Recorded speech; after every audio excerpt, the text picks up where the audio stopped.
ሰላም ሰላም ቤተሰብ እንደምን አደራችሁ? እንደምን ዋላችሁ?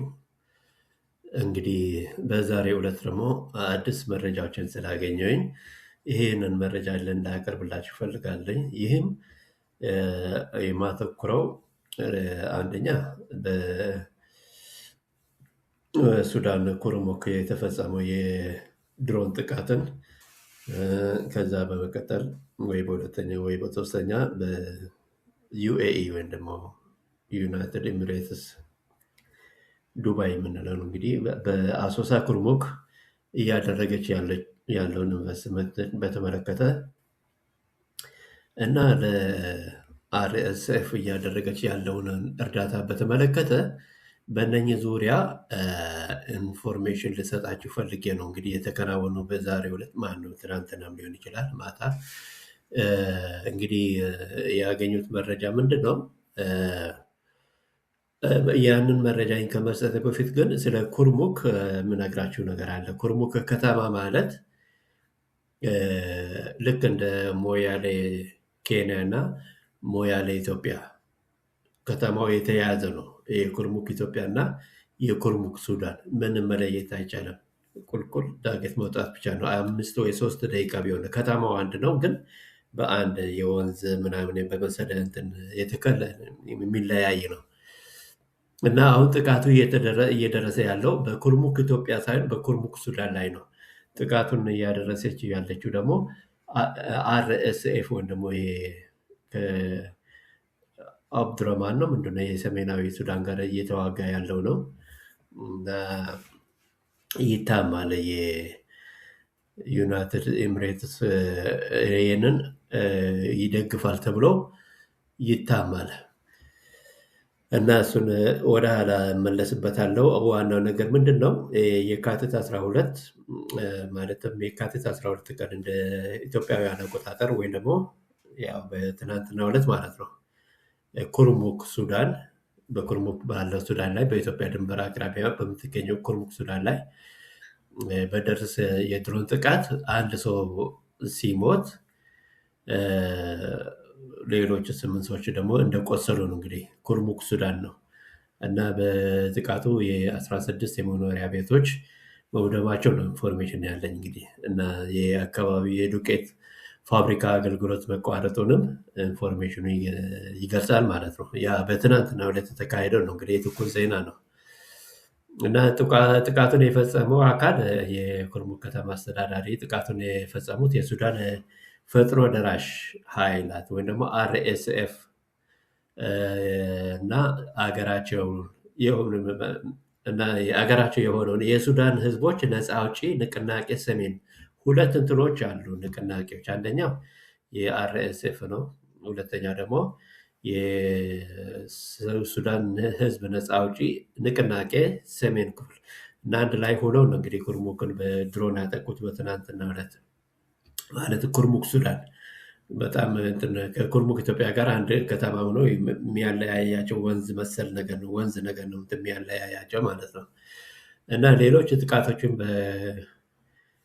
በተመሳሳይ ሁኔታ ያው በሌሎች የሱዳን አካባቢዎች የድሮን ጥቃት እንደተፈጸሙ ነው። ለምሳሌ በምዕራብ ኮርዶፋን እና ሌሎችም አካባቢዎች በሱዳን ውስጥ በተለያዩ ቦታዎች ላይ ጥቃት ተፈጽሟል ማለት ነው። ካርታ ላይ በሚባል ቦታ ላይ እና እንደሚባለው ከሆነ የእርዳታ እህል የጫነ ተሽከርካሪ ላይ በደረሰ ጥቃት 3 ሰብአዊ እርዳታ ሰራተኞች እንደሞቱ ነው።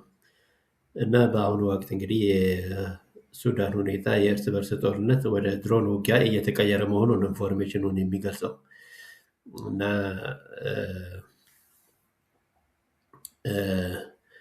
ከፍተኛ ጉዳት እየደረሰ መሆኑንም የዓለም አቀፍ ሰብአዊ ተሟጋችም ይህንኑ እየገለጹ ነው ማለት ነው።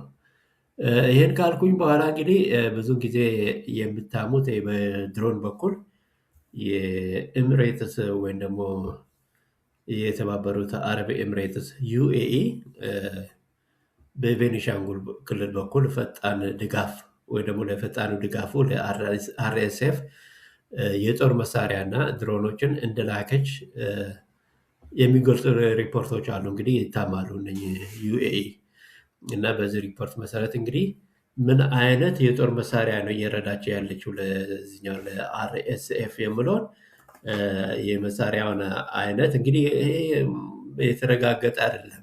እኔም በአካባቢው ያሉ ነዋሪዎችን የአሶሳ ነዋሪዎች እንዳይደው እያነጋግር ያለው ግን በኋላ እመለስበታለሁ። ግን በመረጃ በኩል እየረዳች ነው ተብሎ የምትታማው ዩኤኢ መሳሪያዎቹ አንደኛው ዊንግ ሉክ ሁለት ወይም ደግሞ ዊንግ ሉክ ሁለት ሲሆን ይሄም ለረጅም ጊዜ አየር ላይ መቆም የሚችል ድሮን ማለት ነው። ሌላው ሲኤች 95 ቦምቦችን ሊሸከም የሚችሉ ድሮኖች ማለት ነው።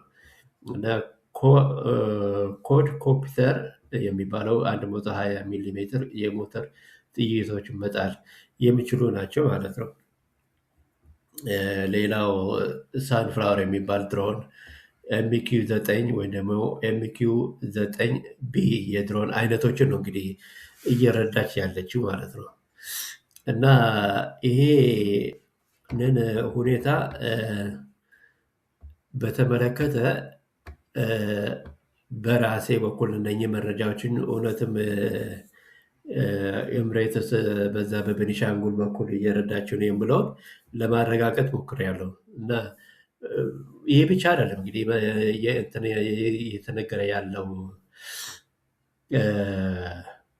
በዛ በኩል እየረዳችው ነው እየተባለ የሚነገረው ይሄ ብቻ ሳይሆን ለምሳሌ ዩኤኢ በአሶሳ ላይ የኮርጎ ወይም ደግሞ የአየር ጭነት ማከማቻ እንዲሁም መንጌ ላይ የሚገኝ ማሰልጠኛ ተቋማችን እስከ 10,000 የሚሆኑ የአርኤስኤፍ ሰራዊትን እያሰለጠነች ነው ተብሎ ነው የሚነገረው። መንጌ ማለት እንግዲህ መንጌ ማለት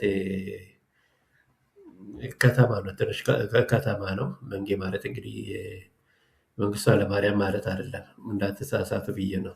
መንጌ ማለት ከሱዳን ጠረፍ ኦልሞስት በጣም ቅርብ ቦታ ላይ ነው ያለችው። ብዙም አትርቅም፣ ወይ 30 ኪሎ ሜትር ቢሆን ወይ አይ ዶንት ኖ፣ በጣም ቅርበት አላት።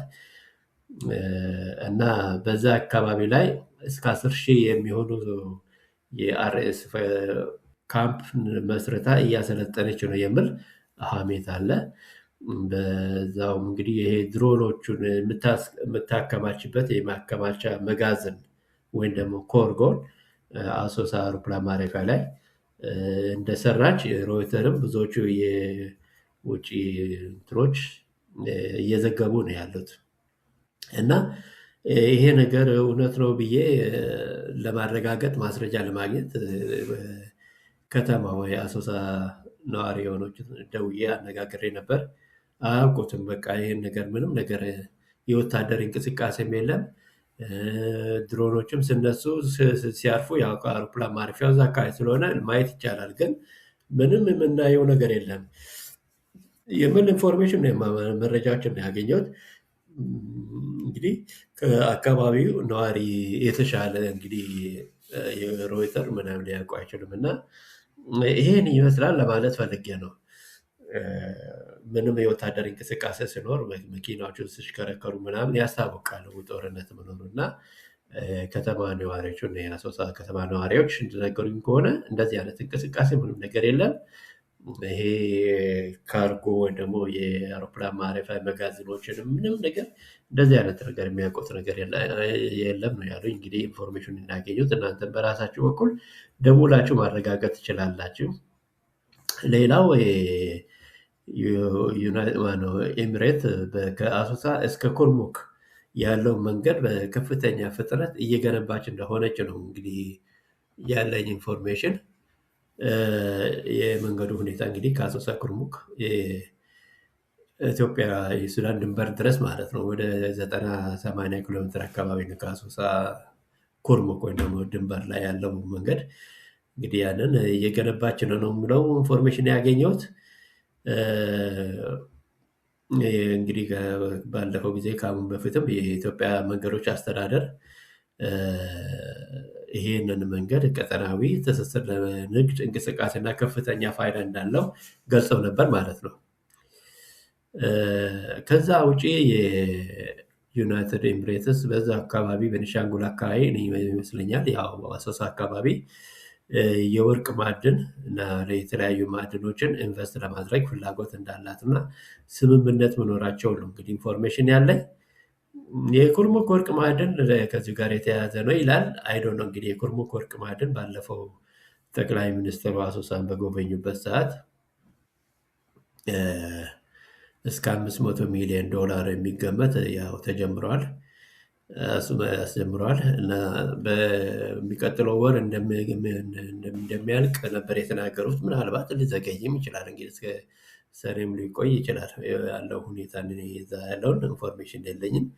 ግን የወርቅ ማዕድኑ ከምስራቅ አፍሪካ ትልቁ የወርቅ ፋብሪካ ነው ብለው ነበር ባለፈው ጠቅላይ ሚኒስትር የተናገሩት። እና በዛ አካባቢ 4-5 ፋብሪካዎች የወርቅ ፋብሪካዎች እና ሌሎች ማዕድኖች እንደሚገነቡ ተናግረው ነበር። እንግዲህ የትኛው ላይ ኢንቨስት ለማድረግ እንዳሰበች አላቅም። ዩኤኢ ግን ፍላጎቷን እንዳሳየች ነው። እና የአካባቢ ሁኔታ ወቅታዊ ሁኔታን በተመለከተ የንግድ እንቅስቃሴና የሰላም ሁኔታ በአሁኑ ወቅት የተረጋጋ ነው። ግን በሱዳን ባለው ግጭት ምክንያት እንግዲህ አልፎ አልፎ የድንበር ማቋረጥ እንቅስቃሴ ሊኖር ስለሚችል ጥንቃቄ ማድረግ ያስፈልጋል የሚል ኢንፎርሜሽን ነው ያለኝ ለአሁኑ። እንግዲህ ነው የምለው። እንግዲህ ስላዳመጣችሁ አመሰግናለሁ። እንግዲህ ይሄኛው ኢንፎርሜሽን ለሌሎችም እንዲዳረስ እናንተም በየጊዜው መረጃውን በማቀርብበት ጊዜ ወዲያው እንድታገኙ ላይክ፣ ሼር እና ሰብስክራይብ አድርጉ። ስላዳመጣችሁ አመሰግናለሁ። ታንክ ዩ ቨሪ ማች